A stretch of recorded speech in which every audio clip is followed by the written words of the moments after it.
आम्ही खाली जाऊन जेवण केलं. जेवण खूप टेस्टी होतं. काकूने मला कर्ड राईस दिला आणि तो कर्ड राईस खाताच मला खूप आवडला. मी जेवणानंतर पाणी प्यायला गेली. मी चकितच झाली की पाणी इतकं पण नाशिकसारखं होतं. मग आम्ही लिफ्टनी वर गेलो. आंघोळी करून तयारीला लागलो. खूप सुंदर मेकअप करून दिला. काका माझी मजा घ्यायला तेवढ्यात आले. काका मला जीव दाखवत होते. मग मी गेले आरशात पाहिला. काका म्हटले इकडं आरशात पाय मी उचलतो तुला. मम्मी म्हटली मला इथून पण दिसतं. मी काकाला पप्पी दिले.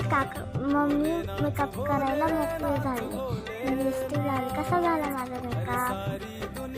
कशी दिसते मी? मला कमेंट करून नक्की सांगा. मग काकूनी पण फटाफट मेकअप करून घेतला. मग आम्ही निघालो ज्योतिर्लिंगाच्या दर्शनाला.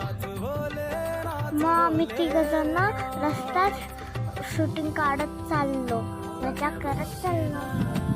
मग आम्ही जातच होतो पुढं. तर आम्ही तिथं शिवलिंगचा टिक्का लावला.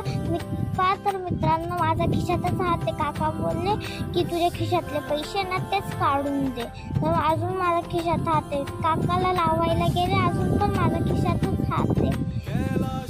मग माझे पैसे निघाले. मी त्यांना दिले. काकाचा टिक्का लावून झाला. मग आम्ही गप्पा गोष्टी करत गेलो दर्शनाला. दर्शनाला काही गर्दी नव्हती. आम्ही 1 तासात दर्शन करून बाहेर पडलो. पण त्याआधी आम्ही आमचा मोबाईल त्यामध्ये जमा केला. व्हिडिओ आम्ही तुम्हाला दाखवू शकलो नाही. मोबाईल जमा केला. मग मी काकूला बोलली की रूमवर कधी जायचं, मला ताण लागली आहे. का हो कधी जायचं अशी काकू म्हटली. मग आम्ही फोटोज काढले खूप सारे. मग आम्ही तिघांचा फोटो काढला. प्रत्येकाचे 1-1 काढले, 2 काढले.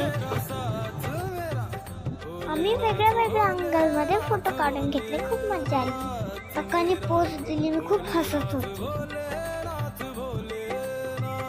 मग आम्ही फोटो काढून झाल्यावर निघालो मार्केट एक्सप्लोर करत घरच्या रस्त्यात. मला एक छोटासा गणपती दिसला. तिथं शंकराचे पण आकर्षक छोट्या मूर्ती होत्या. मग फायनली आम्ही घरी आलो आणि मला खूप व्हिडिओ आवडला असेल तर लाईक सबस्क्राईब करायला विसरू नका. Bye bye.